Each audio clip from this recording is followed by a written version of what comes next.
یہ جنگ سے تباہ حال افغانستان کی کوئی شاہراہ نہیں بلکہ پشاور کے دل میں واقع رنگ روڈ ہے۔ اس کی یہ حالت زار گزشتہ کئی برسوں سے افغانستان کو ٹنوں کے حساب سے نیٹو سامان رسد لے جانے والے بڑے بڑے ٹرالروں اور آئل ٹینکروں نے بنائی ہے۔ پاکستانی حکام کے مطابق اب تک بھاری گاڑیوں سے سڑکوں کو 40 ارب روپے کا نقصان پہنچا ہے۔ یہ نیٹو گاڑی نے بہت زیادہ ہے اور یہ سارا سڑک میں کھڑے ہے، بس اس وجہ سے ہمارے لیے بہت مشکل ہے۔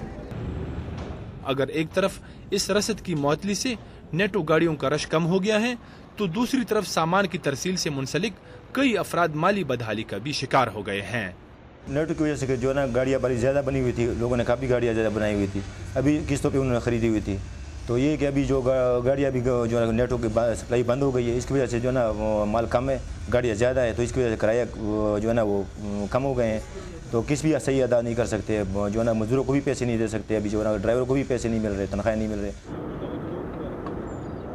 نیٹو کی سپلائی سے منسلک کنٹینرز کے کئی ٹرمینلز پشاور کے رنگ روڈ پر دیکھتے ہی دیکھتے قائم ہوئے، لیکن افغانستان کو ترسیل کی بندش کے بعد سے یہ اڈے اب ویرانی کا منظر پیش کرتے ہیں۔ اب اگر آپ نیٹو سپلائی اس کو بند کرتے ہیں تو اس کا یہ مطلب ہے کہ آپ نے 15-20 سال اس روڈ کو 15-20 سال کے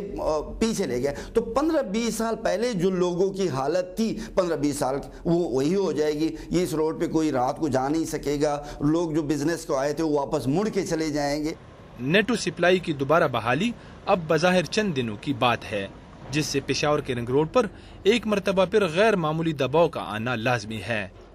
اس اہم سڑک سے اتحادی افواج کو پچھلے 6 ماہ سے سامان کی ترسیل معطل ہے، لیکن مبصرین کا کہنا ہے کہ یہ سپلائی زیادہ دیر تک بند نہیں رہ سکتی،